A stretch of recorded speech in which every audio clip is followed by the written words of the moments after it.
विधानसभा 2023 को लेकर चुनावी रण तैयार है।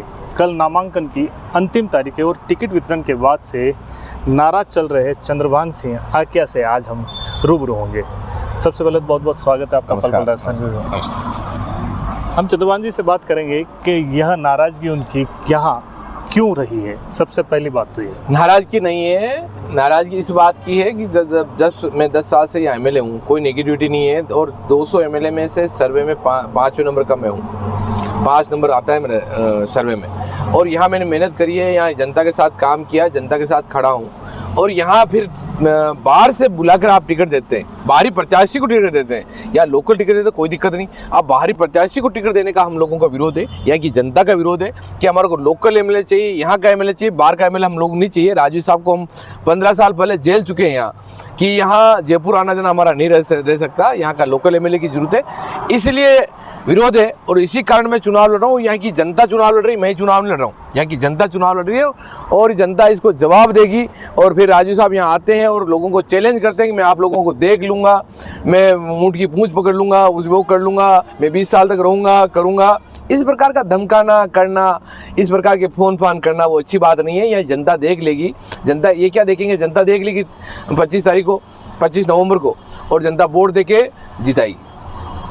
राजू साहब आपके राजनीतिक गुरु माने जाते हैं, तो आज गुरु से एक चेले की सीधी भिड़ंत हो रही है, क्या कहें? गुरु चेला का मतलब नहीं है। जब बेटा बाप के बराबर हो जाता है, जूते बराबर बैठने लग जाते हैं, एक लेवल में आ जाते हैं, जब बेटा और बाप दोनों आपस में बैठ के बात करते हैं और बेटा बेटा का हिस्सा लेता है, बाप बाप का हिस्सा लेता है, और बाप के अगर 2 बेटे भी होते हैं तो बराबर हिस्सा लेता है। अगर हिस्से में कोई कभी पेश रहती तो वहाँ आमने सामने बात करते हैं। तो यहाँ हिस्सा उनका ठीक है, वहाँ उनको विद्याधर नगर से उनकी सीट थी तो वहाँ से चुनाव लड़ना था, यहाँ चुनाव लड़ने की उनको जरूरत नहीं थी, फिर भी वहाँ से चुनाव लड़े। तो जनता में आक्रोश है, मेरा नहीं, मेरे को जनता बैठने नहीं दे रही।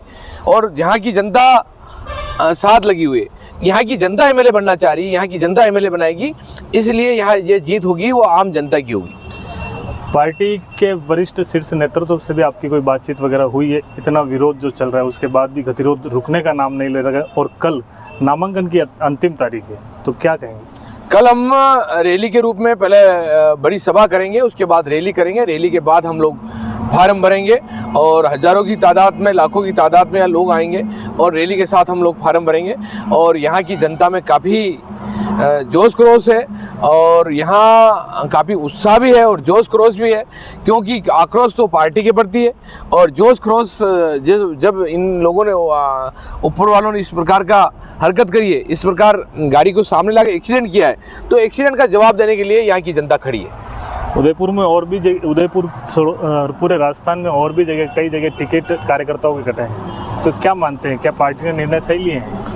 यहाँ की जनता देख रही है, राजस्थान की जनता देख रही है, क्योंकि इधर कांग्रेस से भी 5 साल से खपत है और बीजेपी से टिकट वितरण में काफ़ी इन्होंने बड़ा काम किया है और कोई न कोई ऐसी बात हुई है इसलिए टिकटों में काफ़ी इन्होंने गड़बड़ करी है। तो इस प्रकार का मैं यहाँ के आरोप प्रत्यारोपण भी नहीं लगाना चाहता, क्योंकि चुनाव है, चुनाव के बाद इसका जवाब भी हम लोग देंगे और दूध का दूध और पानी का पानी का होगा।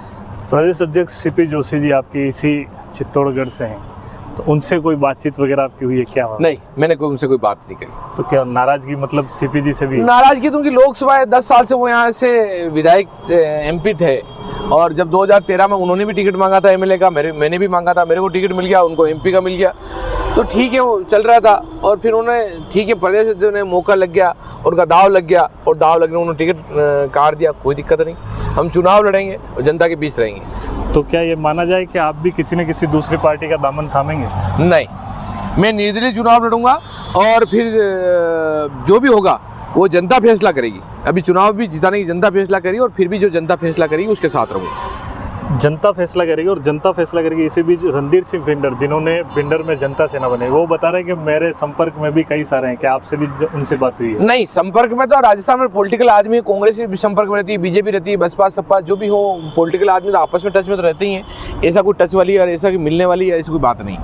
तो कितनी उम्मीद है, कितना विश्वास है, कितने वोटों से आप जीतेंगे चित्तौड़गढ़ से? कम 50,000 वोटों से मैं यहाँ से चित्तौड़गढ़ सीट से जीतूंगा। तो ये थे हमारे साथ में चंद्रभान सिंह जी आकिया, जो वर्तमान में भारतीय जनता पार्टी से एमएलए हैं और अब निर्दलीय ताल ठोकने के लिए तैयार हैं। सहयोगी महावीर व्यास, विनोद माली के साथ कुलदीप सिंह, पल पल राजस्थान।